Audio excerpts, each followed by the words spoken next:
وہ تو بڑی دور کی بات ہے، لیکن شاید اسے وظیفے کا پتہ بھی نہ ہو، لیکن اپنی تشہیر اور مشہوری کے لیے فیس بک پہ وظائف دیے ہوتے ہیں کہ یہ پڑھیں یہ پڑھیں یہ پڑھیں، ان سے بھی تھوڑا سا اوائڈ کرنا چاہیے۔ مجموعہ وظائف جو ہیں ان میں اگر کچھ وظائف آپ پڑھنا چاہتے ہیں، اس کا طریقہ کار یہ ہے، آپ کسی بھی اہل علم کے پاس جائیں اور اس سے جا کے اجازت لیں، یا کسی پیر صاحب کی صحبت میں جا کے بیٹھیں، ان سے جا کے اجازت لیں کہ یہ میں وظیفہ پڑھنا چاہتا ہوں، یا کسی عالم دین کے پاس جائیں اور ان سے جا کے پوچھیں کہ میں یہ وظیفہ کرنا چاہتا ہوں، اگر وہ اجازت دیں، انہیں اجازت ہے اور وہ اجازت دیں تو پھر ضرور پڑھیں، ادروائز ہماری خواتین ان چیزوں سے پرہیز کریں۔ قرآن جتنا پڑھ سکتے ہیں وہ پڑھیں، اور جیسا ہم اکثر کہتے رہتے ہیں کہ سورۃ البقرہ روزانہ اگر پڑھ سکتے ہیں تو گھر میں پڑھیں، میرا خیال ہے کہ تویز کسی چیز کی ضرورت ہی نہیں رہتی، کیونکہ سرکار مدینہ حضور رحمت اللہ للعالمین نے فرمایا جس گھر میں سورۃ بقرہ پڑھی جائے اس گھر کو اللہ تعالیٰ اپنے حصار میں لیتا ہے اور اس گھر کی حفاظت ہوتی ہے، کوئی کسی قسم کا جادو ٹونا عملیات شیطانی وسوسے شیاطین جنات اس گھر میں داخل نہیں ہوتے ہیں،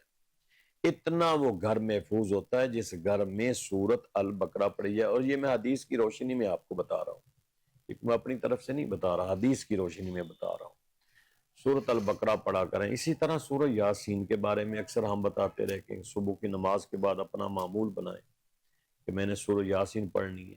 اسی طرح سورۃ رحمان کے بارے میں ہم بتاتے رہتے ہیں، قرآن کا حسن ہے، حسن سورۃ رحمان جو ہے اس کو پڑھا کریں محبت کے ساتھ۔ تو قرآن جتنا پڑھ سکتے ہیں وہ آپ پڑھیں، درود شریف جتنا پڑھ سکتے ہیں وہ پڑھیں، اور ہمارے وظائف کرنے کے لیے آپ نماز کو ہر حال میں پڑھیں، تو پھر ہمارا وظیفہ شروع کریں۔ یہی آج کا ہمارا ایک پیغام بھی ہے اور یہ ہماری ابتدا بھی ہے۔ ماشاء اللہ، بڑی ہی خوبصورت گفتگو آپ نے فرمائی۔ ناظرین، آپ کو پیر صاحب نے شروع کے اندر ہی وہ ساری چیزیں بتا دی کہ جو آپ کے لیے انتہائی اہم ہیں۔ ابھی ہم آپ کے جو مسائل ہیں ان کو ڈسکس کریں گے۔ آپ کے ٹی وی کی سکرین پر ہمارا نمبر چل رہا ہے، آپ وہاں سے نمبر نوٹ کر کے ہمیں کال کر سکتے ہیں، آپ کی کال ہمارے پروگرام کا حصہ ہوگی۔ تو انشاءاللہ العزیز کال بھی ساتھ ساتھ زیر باس لاتے رہیں گے، اور جو میسیجز کے ذریعے ہمارے پاس پیغامات موجود ہیں ان کو بھی ہم شامل کرتے ہیں۔ ہمارے ساتھ دوسرے اسکالر جناب حضرت علامہ مولانا عبدالستار شافی صاحب موجود ہیں، ان سے اس حوالے سے پوچھتے ہیں۔ علامہ صاحب، تانیہ ذوالفقار صاحبہ ہے، ان کا تعلق لاہور سے ہے۔ ان کا یہ کہنا ہے کہ گھر کے اندر اور باہر لڑائی جھگڑا جاری و ساری رہتا ہے۔ کہتے ہیں کہ کرایہ دار ہیں، ان کے ساتھ بھی ہماری کوئی نہ کوئی کسی بات پر رنجش ہو جاتی ہے، یا گھریلو معاملات کے اندر یا کاروبار میں بھی، دکان پہ بھی کسی نہ کسی کے ساتھ جھگڑا ہو جاتا ہے۔ تو وہ اس حوالے سے پوچھ رہی ہیں کہ کیا ایسا پڑھا جائے کہ جو گھر والے ان کے ہیں وہ لوگوں کے ساتھ اچھے طریقے سے پیش آئیں، لڑائی جھگڑا کم ہو، آپس کے اندر محبت پیار رہے۔ بسم اللہ الرحمن الرحیم۔ اس والے سے گزارش یہ ہے کہ مسلمان ہونے کی حیثیت پہ ہم سب اس بات کے پابند ہیں کہ قرآن و سنت کے جو احکامات ہیں ان کو ہم اپنے اوپر وارد کریں۔ یہ جو جھگڑا ہے یہ بھی ایک منفی پہلو ہے۔ بعض لوگوں کا مزاج ایسا ہوتا ہے کہ وہ بات بات پر جھگڑے کی کوشش کر رہے ہوتے ہیں۔ قرآن مجید میں اللہ قدوس نے نبی پاک علیہ السلام کا جو بیان فرمایا، وَإِنَّكَ لَعَلَىٰ خُلُقٍ عَظِيمٍ، اللہ پاک نے فرمایا اے محبوب علیہ السلام آپ خلق عظیم کے اعلیٰ منصب پر فائز ہیں۔ بے شک۔ اور ایک دوسرے مقام پر فرمایا کہ نبی علیہ السلام کے جو اسوہ احسن ہے وہ امت کے لیے بہترین نمونہ ہے۔ اب ہر مسلمان مرد ہو یا عورت، اس کو یہ احساس ہونا چاہیے کہ میرے لیے جو اسوہ احسن ہے یا اسوہ حسنہ ہے وہ نبی کریم علیہ السلام کی سنت ہے، آپ کی ادائیں ہیں۔ میں ایک شعر پڑھا کرتا ہوں، ہے دل کی دنیا برائے جانا، نماز کیا ہے ادائے جانا۔ تو مرد ہو یا عورت، مسلمان ہونے کا مطلب یہ ہے کہ ہم اللہ قدوس کے قرآن اور نبی علیہ السلام کے فرمان کے پابند ہیں۔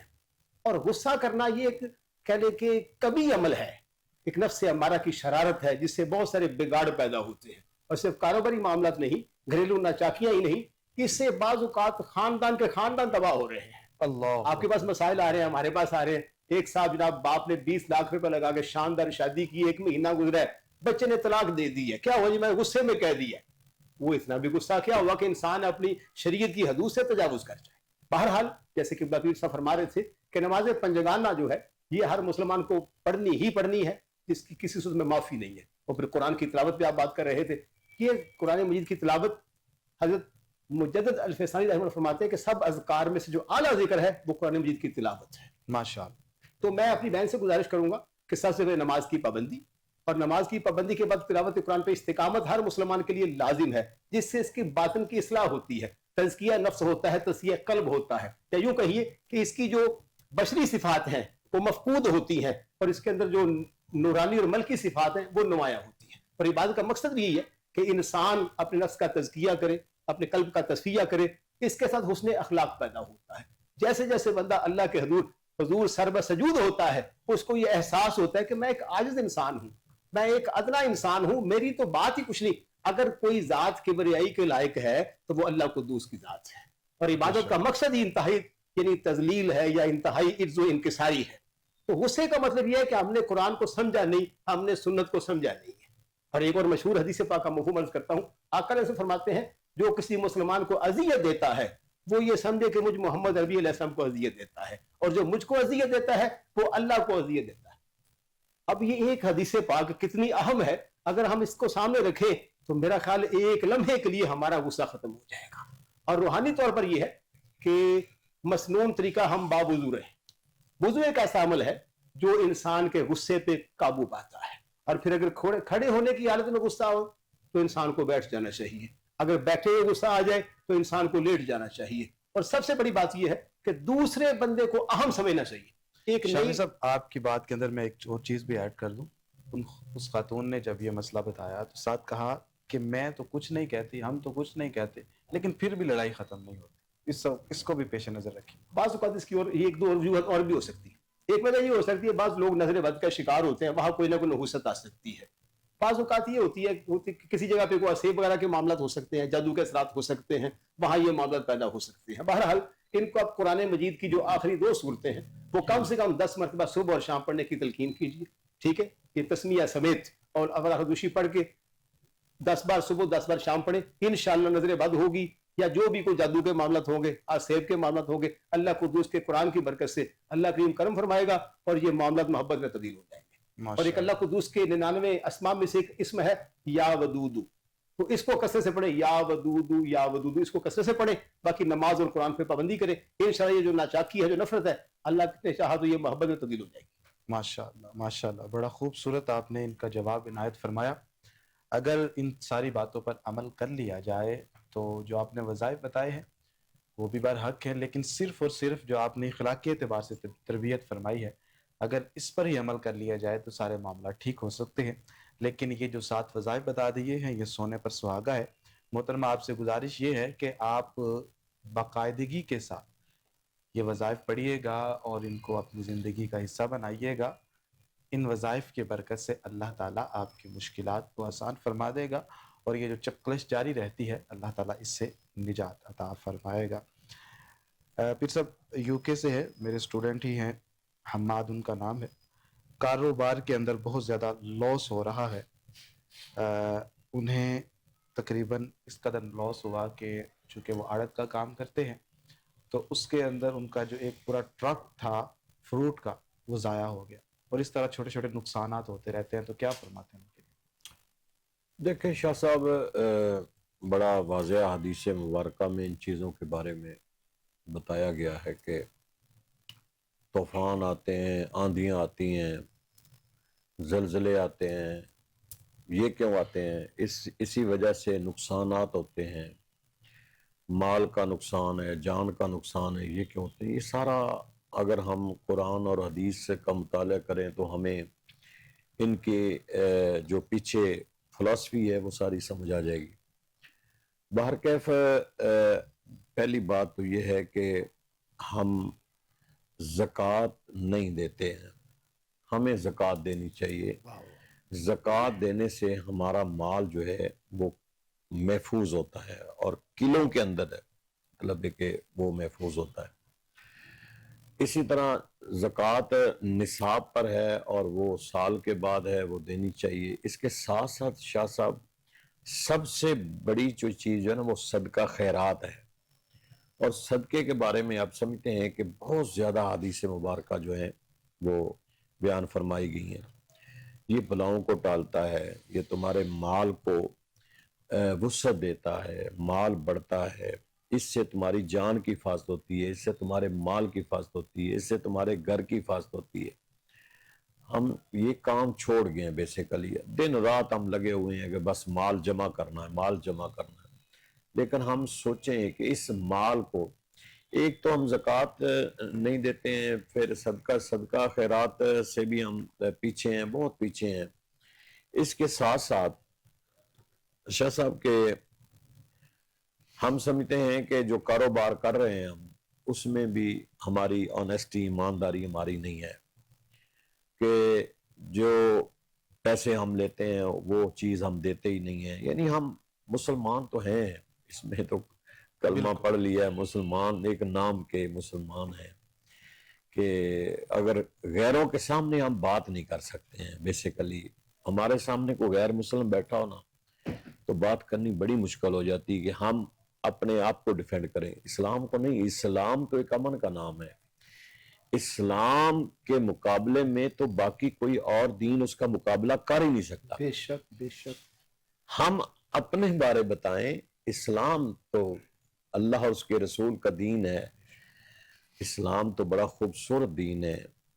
ہماری وجہ سے اگر کوئی اسلام کے بارے میں بات کرے تو وہ ہماری وجہ سے ہوگی. ہم بیسیکلی اس اسلام پر مکمل طور پر عمل نہیں کر رہے ہیں. اس لیے غیروں کے سامنے بیٹھ کر بات کرنا ہمارے لیے بڑی مشکل ہو جاتی ہے، ڈیفینڈ کرنا بڑی مشکل ہو جاتی ہے، مثالیں دینا بڑی مشکل ہو جاتی ہے. اتنی سی بات پکڑ لیں، ہمارے پاس جواب کوئی نہیں ہوتا، کیونکہ کوئی عیب ایسا نہیں ہے کہ جو ہم نہیں کر رہے ہیں. تو اس لیے ہمیں چاہیے کہ ہم کوئی بھی کاروبار کریں. جو آپ اس کا سوال ہے میرے بھائی کا، تو میرے بھائی آنیسٹی کے ساتھ ایک تو کام کریں، 5 وقت کی نماز پڑھیں، قرآن پاک کی تلاوت کریں، اور صبح کی نماز کے بعد 3 مرتبہ سورۃ واقعہ پڑھیں. یہ معمول بنا لیں اپنی زندگی کا، انشاءاللہ آپ کا کام کاروبار بہتر ہو جائے گا. انشاءاللہ العزیز. محترم، آپ کو جو تلقینات کی گئی ہیں اور وظائف بتائے گئے ہیں، آپ باقاعدگی کے ساتھ ان کو پڑھیے گا، اللہ رب العزت کرم فرمائے گا. شافی صاحب، آپ کی طرف سوال ہے کہ بچہ ہے چھوٹا، 3 سال اس کی ایج ہے، حذیفہ اس کا نام ہے، ڈر جاتا ہے خواب کے اندر، اور اس کی وجوہات کیا ہو سکتی ہے؟ ویڈیوز وغیرہ دیکھی کوئی ایسی، یہ وجہ ہو سکتی ہے، یا کوئی اور معاملات ہیں، نظر بد ہے، اس کا حل کیا ہوگا؟ اس بچے کو تھوڑا سا طبی طور پہ بھی دیکھ لینا چاہیے، یا اچھا. کسی کا چیک اپ کروانا چاہیے. بعض اوقات یہ مسائل جو ہے نا فزیکلی ہوتے ہیں. روحانی طور پر یہ ہے کہ اس کو 41 مرتبہ ایک نشست میں سورۃ فاتحہ پڑھ کے اس کا پانی دم کر کے رکھیں. ٹھیک ہے. اور یہ مسلسل کچھ عرصہ بچوں کو ہر وقت جب بھی وہ پانی پیے اس بوتل میں سے پانی ملا کر پلائیں. ٹھیک ہے. اور اگر ان کو آسانی سے یہ کام ہو تو دن میں کسی وقت ایک بار سورۃ فاتحہ پڑھ کے اول حدود پاک پڑھ کے اس بچے کو دم کر دیا کریں. انشاءاللہ یہ 2 عمل کرنے سے اللہ کے فضل سے بچہ اللہ کی پناہ میں آ جائے گا، اور ایسا نہیں ہوگا. ٹھیک ہے. یہ بھی بڑا خوبصورت آپ نے حل بتا دیا ہے. اللہ تعالیٰ آپ کے علم اور عمل کے اندر برکت عطا فرمائے. پھر صاحب آپ کی طرف میں آتا ہوں. یہ جو خوابوں کے اندر ڈر جانا ہے، یہ اس کی آپ کیا سمجھتے ہیں کیا وجوہات ہو سکتی ہے؟ اس کے نظر بد بھی ہوتی ہے، اس کے علاوہ اور بھی معاملات ہو سکتے ہیں، ذرا اس کو وضاحت کے ساتھ بیان کیجیے گا. شاہ صاحب دیکھیں، سب سے پہلی تو بات یہ ہے کہ خواب کے اندر ڈر جانا ہماری کو ایمان کی کمزوری بھی ہے، اور ہمارے اعمال بھی اس میں شامل ہیں کہ ہم اپنے اعمال میں بہت پیچھے جا رہے ہوتے ہیں. تیسری بات یہ ہے کہ خواب کیوں آتے ہیں، اس کی وجوہات، خواب کی حقیقت سے انکار نہیں ہے. خواب کی حقیقت جو ہے وہ موجود ہے، لیکن اس کے باوجود کہ کیا ہمارا خواب حقیقت ہے کہ نہیں ہے، اس کو دیکھنا ہے. جی. تو تفسیروں کے اندر ہی ہم پڑھتے رہتے ہیں کہ جو سارا دن، بعض دفعہ کہ انسان جو ہے، بعض ایسا بھی ہے کہ جو سارا دن انسان دیکھتا رہتا ہے، بعض دفعہ اسی حالت دنیا میں وہ سو جاتا ہے اور پھر اس کے خواب بنتے ہیں. ہیں. بعض دفعہ تفسیروں کے اندر یہ ہے کہ ہماری روح پرواز کرتی ہے اور روح جو ہے وہ جہاں جہاں سے گزرتی ہے وہ ہمارے خواب بن جاتے ہیں. تو اس طرح یہ ہے کہ ہمیں ان خوابوں سے بچنے کے لیے، اور زیادہ خواب جو آتے ہیں نا، وہ جو ہم صبح کی نماز نہیں نہ پڑھتے، ہم سوئے رہتے ہیں، اس کے بعد خواب آتے ہیں. رات کو بہت کم خواب آتے ہیں. اور ہمارے حکیم حضرات تو ایسے معدے کی جو بالکل پرابلم ہے اس وجہ سے بھی کہتے ہیں کہ خواب آتے ہیں. بارکیف یہ ہے کہ عشاء کی نماز ضرور پڑھا کریں، اور عشاء کی نماز پڑھ کر سرکار پر دروشی پڑھ کر اور سورت فلق اور سورت ناس اور آیت الکرسی یہ پڑھ کر سو جائیں. کوئی ڈرونا خواب آپ کو نہیں آئے گا، کیونکہ ہمارے نبی صلی اللہ تعالی علیہ وآلہ وسلم کا معمول تھا سونے سے پہلے آخری 2 سورتیں پڑھنا اور آیت الکرسی. تو اس کو پڑھ کے سو جایا کریں. لیکن یہ نہیں ہے کہ صرف آپ کہیں میں آخری 2 صورتیں پڑھ کے سو جاؤں، مجھے نماز پڑھنے کی ضرورت ہی نہیں ہے. نماز فرض ہے وہ پہلے، اس کے بعد یہ 2 صورتیں پڑھیں اور بالکل بغیر نیند کی گولی کھائے آپ انشاءاللہ سو جائیں گے اور سکون سے سوئیں گے، اور صبح کی اذان کے وقت آپ کو جھاگ بھی آ جائے. بچوں کے ڈرنے کے حوالے سے ایک اور بات ہے. جی اصل میں بچوں کی چھٹیس بہت تیز ہوتی ہے. اچھا اکثر گھروں میں مائیں یا باپ یا دیگر عزیز بچوں کو خود تھریٹ بہت کرتے ہیں، ان کو ڈرایا بہت جاتا ہے. مثلا فلاں چیز کا اس کو ڈراوا دیا جا رہا ہے، مطلب بیٹے یہ اگر تم باہر گئے تو شیر آ جائے گا. ہاں یعنی بالکل اس کو بچے کو نا اس کے اندر خوف پیدا کرنا. یعنی ہم اس کی اخلاقی تربیت نہیں کرتے، اس کی اسلامی تربیت نہیں کرتے، اس کو اللہ قدوس کے واجب الوجود ہونے کا یقین نہیں دلاتے جو کہ بنیاد تھی. ہم کیا کرتے ہیں، ہم اس کو ڈراتے ہیں، یعنی کوشش کرتے ہیں بچہ ڈر جائے، سہم جائے. تو بعض اوقات یہ جو ڈرایا جاتا ہے والدین کی طرف سے یا دیگر گھر کے افراد کی طرف سے اس کو ڈرایا جاتا ہے، اس حالت میں بھی یہ دیکھا گیا کہ جن بچوں کو ہم تھریٹ کرتے ہیں، ڈراتے ہیں، وہ تبکتے ہیں، خواب میں ڈر جاتے ہیں، کیونکہ وہ ایک ڈر اور خوف کے عالم میں سو رہا ہوتا ہے. اور بہت ساری مائیں بچوں کو جب سلاتی ہیں، جیسے حضرت فرما رہے تھے قرآن پڑھا جائے، یہ معمول نہیں ہوتے، بلکہ وہ ان کو خوف دلا کے سلاتی ہیں. مثلا کوئی ایسی یہ جانور آ جائے گا، فلاں چیز آ جائے گی، سانپ آ جائے گا، تو جو بچہ اس خوف میں سوئے گا لازمی بات ہے وہ رات کو پھر ڈرے گا، کیونکہ اس کے سونے سے پہلے آپ نے اس کو ایک انوائرمنٹ ایسی دی ہے جس نے آپ کو بہت زیادہ خوف پیدا کر دیا. بالکل تو اس چیز سے بھی احتیاط کی جائے، کیونکہ بچوں کی نفسیات بہت تیز ہوتی ہے. وہ آپ دیکھ رہے ہیں کسی بچے کو گھوریں تو وہ آپ کے قریب نہیں آئے گا. اگر آپ کسی بچہ لگے آپ نے کچھ بھی لکھا، صرف آپ کی آنکھوں کی جو تھوڑی سی یعنی گھور کے دیکھنا تھا، ماتھے کے تیور سے بچہ سمجھ گیا کہ مجھے کچھ کہنا چاہ رہا ہے. اگر آپ نے کہا کچھ بھی نہیں ہے، اگر آپ اس کو پیار سے کچھ چیز پیش کریں وہ آپ کے پاس آ جائے گا. تو بچوں کی قواب بہت تیز ہوتی ہیں، بڑی ان کے حواس بڑے قوی ہوتے ہیں. تو والدین کو یہ بھی چاہیے کہ بچوں کو ڈرائیں نہ، بلکہ بچوں کو اسلام کے بارے سے بتائیں کہ پیرنٹس کا مقام کیا ہے، والدین کی شان کیا ہے، اور انہوں نے مسلمان ہونے کی حیثیت سے زندگی کیسے گزارنی. اس میں انشاءاللہ یہ سائیکالوجیکلی اگر کور کر لیا جائے، انوائرمنٹ اچھی کر دی جائے، تو بچہ ڈرنے سے محفوظ رہ سکتا ہے. اور طبی طور پر جیسے کہتے ہیں میدا کھانا جو ہے نا وہ اصولاً ہمیں کھانے سونے سے کم 2 یا 3 گھنٹے پہلے کھانا چاہیے. اگر ہم بڑے ہوں یا چھوٹے ہوں کھانا کھا کے فوری سو جائیں گے تو اس کے بعد کئی مسائل ہمیں پیدا ہو سکتے ہیں. تو یہ بھی ایسے لوگوں کے لیے ہدایت ہے، بلکہ سب کے لیے، کہ رات کا کھانا سونے سے اپروکسیمیٹلی 2 گھنٹے پہلے کھا لینا چاہیے، تاکہ آپ سوتے ہوئے بآسانی سو سکیں. اس سے صبح آپ کو جاگ بھی جلدی آئے گی اور رات بھر آپ کی طبیعت میں ہلکا پن محسوس ہوگا. ٹھیک ہے ماشاءاللہ. پھر صاحب سعدیہ فاطمہ ہے، ان کا تعلق ہے راول پنڈی سے. کہتی ہیں کہ ان کی بیٹی میڈیکل میں جانا چاہتی ہیں، ایک دفعہ امتحان دیے ہیں تو وہ کامیاب نہیں ہو سکے، لیکن ان کی خواہش ہے کہ وہ دوبارہ امتحان دیں اور کامیاب ہو سکیں. تو اس کے لیے کوئی وظیفہ کوئی طریقہ کار بتا دیں. دیکھیں اس کے لیے ہم اکثر سورت علم نشرہ بتاتے ہیں کہ بیٹی کو کہیں کہ آپ کثرت سے سورت علم نشرہ پڑھا کریں. اس سے یہ ہوتا ہے کہ بچی کا حافظہ جو ہے وہ تیز ہو جائے گا اور جو چیز یاد کرے گی وہ اس کے ذہن میں محفوظ رہے گی. تو سورت علم نشرہ کو بچی روزانہ پڑھے جتنا پڑھ سکتی ہیں، اور جب وہ ایم کیٹ کی طرف جائے تو اس وقت بھی اپنے ایگزامینیشن ہال میں پیپر سے پہلے اس کو 7 مرتبہ ضرور پڑھے، نہیں تو 3 مرتبہ سورت علم نشرہ پڑھ کر اپنے اوپر دم کرے، اور انشاءاللہ پیپر بہتر ہو جائے گا. ماشاءاللہ. محترمہ یہ جو آپ کو وظیفہ بتایا گیا ہے آپ اس پر عمل کیجئے گا، انشاءاللہ اللہ رب العزت کرم فرمائے گا. یہ جو آپ کی خواہش ہے، آپ کی بیٹی کی خواہش ہے، یہ پوری ہوگی، بشرطے کہ جو شروع میں ہم نے ہدایات بتائی تھی، نماز کی پابندی، درود پاک کو کثرت کے ساتھ پڑھنا، اور اس کے ساتھ ساتھ حقوق العباد کا بھی بہت زیادہ خیال رکھا جائے. شافی صاحب رمشا صاحبہ ہیں، رشتے کے حوالے سے پریشان ہیں، انہیں کیا بتائیں گے؟ جی ہاں، ایک تو یہ درود شریف ایک تسبیح ہر نماز کے بعد پڑھ لیں اور کم سے کم دن میں 10 مرتبہ سورہ والضحیٰ کی تلاوت کریں.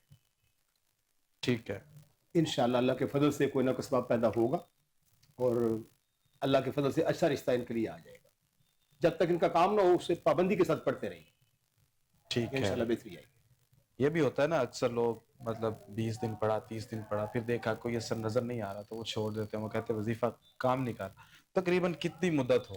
اصل میں جب آپ اللہ کو یاد کرتے ہیں نا تو گویا کہ آپ اللہ کی مدد مانگ رہے ہوتے ہیں، ٹھیک ہے، اللہ کی رحمتوں کے آپ طالب بن جاتے ہیں. تو جب آپ اللہ کو یاد کریں، اللہ کا ذکر کریں، تو ہو نہیں سکتا کہ اللہ کریم آپ کے لیے کوئی غیر مناسب سبب پیدا فرمائے. وہ اللہ کریم آپ کے لیے پھر بہتر سبب پیدا فرمائے گا. یہ ہمارے ایمان کا تقاضا بھی ہے اور ہمارا یقین بھی ہے. تو اس میں دیر سے دیر میں پریشان نہیں ہونا چاہیے، کیونکہ ہر کام کا ایک وقت مقرر ہوتا ہے. بس یہ ہے کہ فی زمانہ آپ اللہ کا ذکر کریں اور اللہ کے حضور دعا کریں کہ اللہ کریم کو ایسا سبب پیدا کرے کہ جو شادی ہے، رشتہ ہے، آپ کے لیے ساری زندگی شادہ و فرحہ ہونے کا سبب بن جائے، آپ کی راحت کا باعث بن جائے. بہت سے لوگ اس کام میں جلد بازی کرتے ہیں، بغیر تحقیق کے سٹیپ لیتے ہیں، بعد میں پریشانیوں کا سامنا کو کرنا پڑتا ہے. تو اس میں اللہ پر کامل بھروسہ کریں اور دیندار لوگوں کو اہمیت دی جائے. جو حدیث کا مفہوم ہے، میرے آقا سے فرماتے ہیں کہ 4 قسم کے لوگوں سے شادی کی جاتی ہے.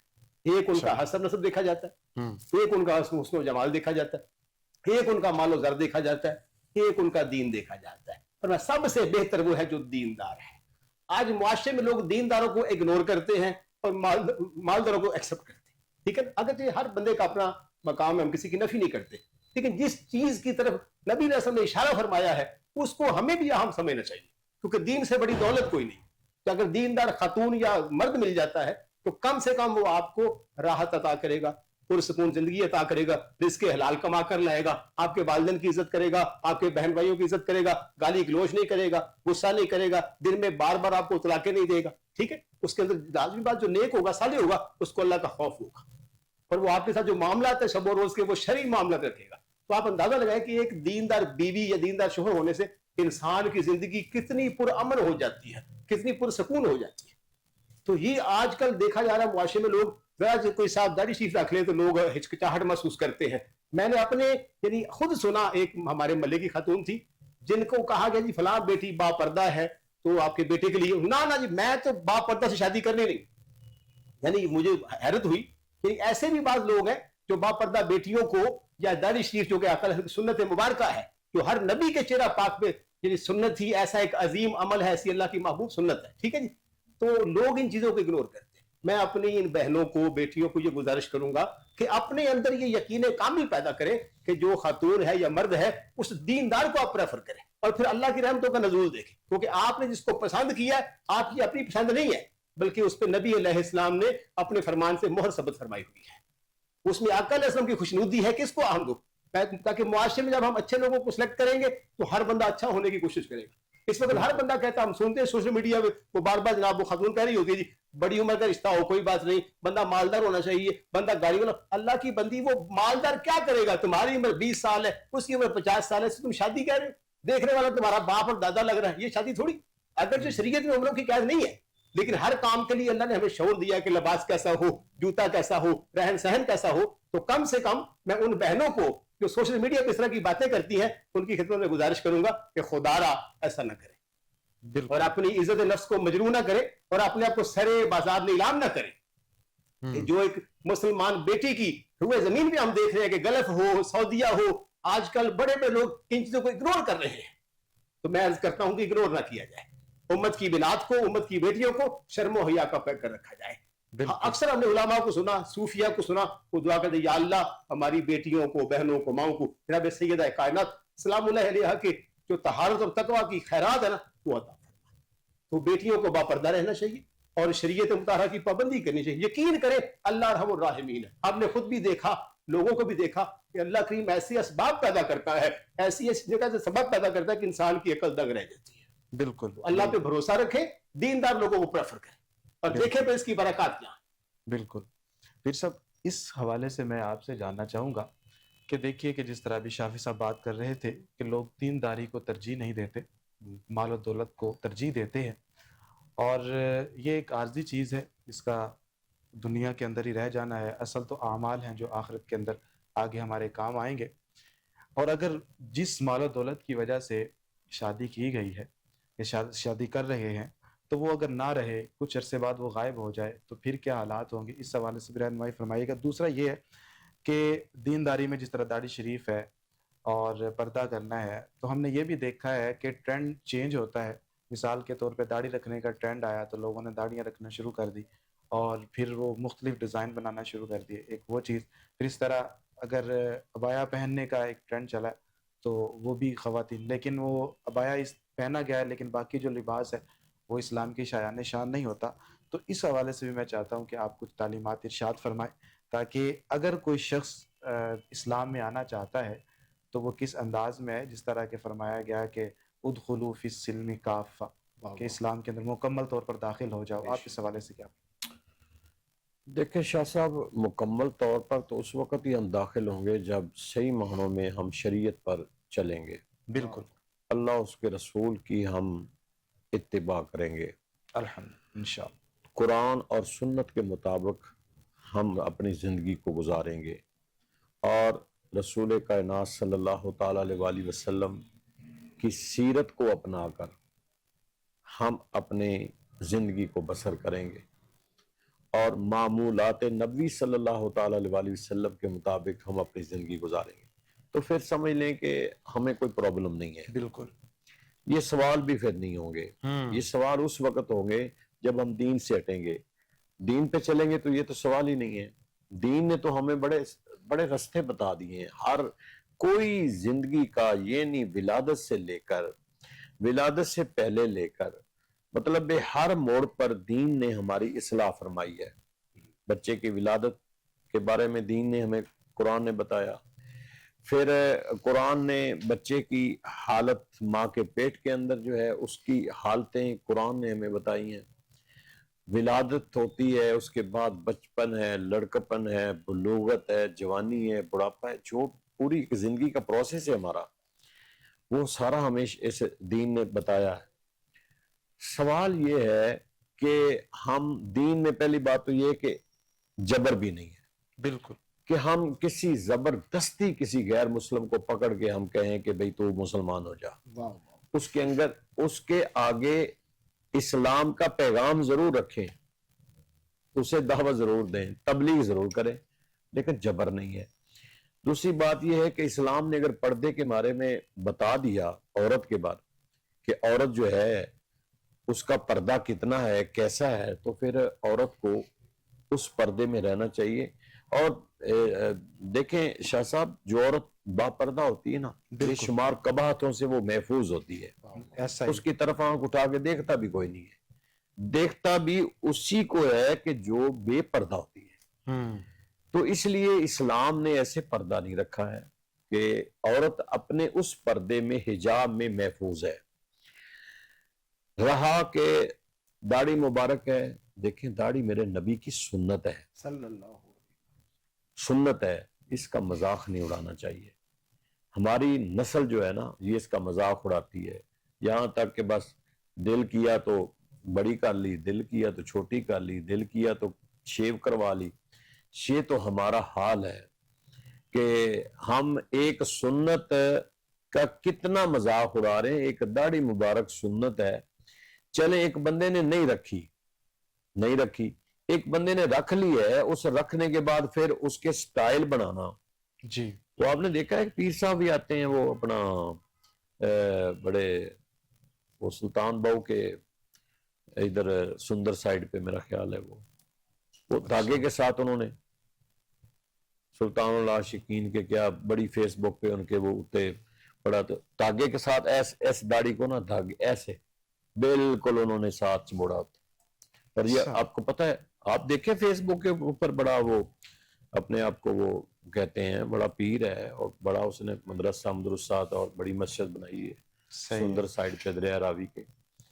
میں ملا ہوں ان سے، اور اللہ معاف کرے، مطلب ہے کہ اتنا بڑا مذاق کہ اس کو باندھا ہوا ہے، یہ بھی ایک مذاق ہے، یہ بھی ایک مذاق ہے سنت کا۔ بالکل، اور یا تو رکھیں نا، پھر اس کو چھپائیں نا، کیوں چھپا رہے ہیں داڑھی کو؟ پھر سب اگر انہوں نے یہ مدارس بنائے ہوئے ہیں اور سلسلہ ان کا یہ ہے کہ داڑھی شریف کا ایک جس طرح آپ فرما رہے ہیں کہ داڑھی شریف کا مذاق اور پھر اس کو دھاگے کے ساتھ باندھا گیا، تو پھر وہاں پر تعلیمات کیا دی جاتی ہوں گی؟ یہ بھی ایک سوال ہے۔ تعلیمات کیا دی جاتی ہے؟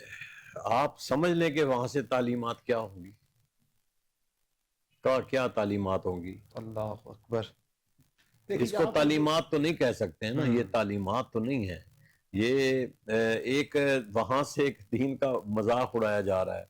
اور دیکھیں ہمارے بعض کیا کریں، ہمارے ہی کابرین میں سے لوگوں کے نام کے داڑھی اتنی داڑھی کر لی، مطلب داڑھی کا سسٹم نظام بھی ہم نے بالکل تباہ کر دیا ہے۔ کسی نے مطلب بڑی کر لی، کسی نے چھوٹی کر لی، کسی نے بالکل چھوٹی کر لی، اور ایک بہت بڑا اگر ایک اپنا داعی اسلام اور مبلغ اور بڑا پڑھا لکھا آدمی اور پھر وہ بھی اس کا مذاق اڑائے تو پھر اللہ ہی حافظ ہے، ہم کیا کہہ سکتے ہیں۔ آگے سے پھر ان کے جو شاگرد ہوتے ہیں وہ ڈیپینڈ کرتے ہیں، بالکل جو مطلب ایک لیڈر کرے گا وہی آگے اس کے سٹوڈنٹ کریں گے، جو استاد کرے گا وہی کرے گا، جو پیر کرے گا اس کا مرید بھی وہی کرے گا۔ آپ کسی پیر کے مرید کو آپ یہ نہیں کہہ سکتے کہ آپ یہ کیوں کر رہے ہیں، وہ کہے گا میرا پیر کر رہا ہے۔ کسی طالب علم کو آپ یہ کہیں گے تو وہ کہے گا میرا استاد کر رہا ہے، کسی دوسرے بندے کو کہیں گے وہ کہے گا میرا لیڈر کر رہا ہے۔ تو آپ ان کی اصلاح کیسے کریں گے؟ اصلاح تو وہ ہے کہ جس کے وہ پیروکار ہیں وہ ان کی اصلاح کرے۔ تو اس لیے ہم ایک داڑھی رکھتے نہیں ہیں، دوسرا داڑھی کا مذاق اڑاتے ہیں کہ ہم داڑھی رکھ کر بھی کبھی اس کا کوئی سٹائل، کبھی کوئی سٹائل، کبھی چھوٹی کر لی کبھی بڑی کر لی، پھر ہم دلائل دیتے ہیں، دلیلیں دیتے ہیں۔ ہم چھوٹی کرنے والے بھی دلیلیں دیتے ہیں، بڑی کرنے والے بھی دلیلیں دیتے ہیں، وہ پھر دلیلوں میں چلے جاتے ہیں۔ تو اس لیے اللہ معاف کرے ہم سب کو۔ دین کو اپنی خواہشات کے تابع کر لیا گیا ہے، جی حالانکہ چاہیے یہ تھا کہ خواہشات دین کے تابع ہوتی، لیکن معاملہ یہاں پر تو تباہی بھی تو شاہ صاحب ہماری ایسے ہی ہوئی ہے نا کہ ہم ہر مسئلے پہ ہم کوئی نہ کوئی اپنی ذات کا جب مسئلہ آتا تو ہم اس کا کوئی سلوشن نکال لیتے ہیں، بالکل ہم دلیلیں دینا شروع کر۔ جب اپنی ذات کا مسئلہ ہو نا ہم بڑی دلیلیں دیتے ہیں، اور دوسرے کی ذات کا مسئلہ ہو تو پھر ہم کہتے ہیں کہ یار یو آر رانگ، تم غلط ہو بھائی، یہ تمہارے اندر ہے، یہ تمہارے اندر ہے۔ تو اس لیے ہم ہر بندہ یہ سمجھ رہا ہے کہ دین بڑے بڑے سکولر دیکھ لیں، ہر سکولر کی اپنی گفتگو ہے، تو ہم سمجھتے ہیں کہ دین کو اپنے تابع کر لیں۔ اللہ معاف کرے، دین ہمارے تابع تو نہیں، ہم تو شریعت اور دین کے تابع ہیں۔ اور اس وقت تک یہ نظام ٹھیک رہا جب تک لوگوں نے اپنے آپ کو دین کے تابع سمجھا، بے شک جو قرآن اور سنت نے کہا اس پر عمل کرتے رہے، مسلمانوں نے ترقی کی ہے بالکل اور عروج پہ رہے ہیں۔ آج وہی خطے جو مسلمانوں کا اقتدار ہوتا تھا آج وہ مسلمانوں کے پاس نہیں ہے۔ یہ اسپین دیکھ لیں، 800 سال مسلمانوں کا اقتدار رہا، کہاں گیا اسپین، کدھر گیا؟ اصل میں عرض کروں، معاشرے میں نا ایک خرابی کا سبب یہ ہے کہ جو شیخ وصال کرتے ہیں نا ان کا بیٹا پیر بن جاتا ہے۔ بالکل ٹھیک، سلطان باہو رحمہ اللہ نے کہا علم و باجو کرے فقیری کافر مرے دیوانہ ہو، ان کی تعلیم یہ ہے، ٹھیک ہے۔ اور فتاوی رضیہ شریف میں یہ موجود ہے کہ 4 صفات اگر کسی بندے کے اندر پائی جائیں تو اس کو شیخ کہا جائے گا، اس کو راہبر کہا جائے گا، اس کو مرشد کہا جائے گا۔ اگر ان 4 صفات میں سے کوئی ایک صفت بھی اس کے اندر مفقود ہے تو وہ شیخ کہلانے کا حقدار نہیں۔ سب سے پہلے آپ نے کہ صحیح العقیدہ سنی ہو، پہلی بات ہے کہ اس کا عقیدہ ٹھیک ہونا چاہیے۔ دوسری بات یہ ہے کہ اس کے پاس اتنا علم ہو کہ قرآن و سنت سے وہ مسائل اخذ کر کے اپنے مریدین کی تربیت کر سکے۔ تیسری بات یہ فرمائی کہ فاسق مولن نہ ہو، کوئی اس کے اندر ایسا فسق نہ پایا جائے اعلانیہ طور پر۔ چوتھی بات فرمائی کہ وہ مشائخ سے باقاعدہ اجازت یافتہ ہو۔ ان 4 چیزوں میں سے اگر کوئی ایک چیز کی کمی پائی جاتی ہے تو ایسے بندے کے ہاتھ پہ بیعت کی جانے والی بالکل بیعت نہیں ہے۔ اس کے لیے ہم کسی کا نام نہیں لیتے، ایک معیار بزرگوں نے مقرر کر دی، اس معیار کو ہمیں فالو کرنا چاہیے۔ تو ہر سنت جو ہے وہ مقدم ہے، ہر سنت کی ہمیں احترام کرنا چاہیے، ہر سنت کی نسبت کا لحاظ کرنا چاہیے۔ تو یہ جو آپ کہہ رہے تھے کہ جو لوگ خود شریعت پہ عامل نہیں ہوتے، جیسے حضرت فرما رہے تھے کہ کسی شیخ جو خود یعنی تارک شرع ہو اس کے مرید کو شریعت میں بڑا مشکل ہے، تو ایسے لوگوں میں صحبت میں بیٹھے تو قرآن سے منع فرماتے ہیں۔ ہم تو بیٹھیں گے اسی کے پاس کہ جس کو ہم دیکھیں کہ ایک سنت کا تارک بھی نہ ہو۔ یعنی روایت میں یہ چیزیں موجود ہے کہ اگر کوئی بندہ ہوا میں اڑے، پانی پہ چلے اور آگ بھی منہ میں رکھے لیکن مخالفت کرے نبی علیہ السلام کی سنت کی، وہ راہبر رہنما نہیں ہو سکتا۔ بہت خوب، ہمیں ایک معیار مل گیا ہے۔ بہت خوب آج آپ نے شافی صاحب رہنمائی فرمائی. وہ معیار ایک ہے. ماشاءاللہ آپ کی تشریف آوری کا میں تہ دل سے شکر گزار ہوں. پیر صاحب آپ تشریف لائے. آپ نے بھی ہمیشہ کی طرح ہمیں خوبصورت ارشادات عنایت فرمائے. اللہ تعالیٰ آپ دونوں کے علم اور عمل کے اندر آمین. برکتیں عطا فرمائے. آمین. ناظرین ابھی ہم اختتام کی طرف بڑھ رہے ہیں.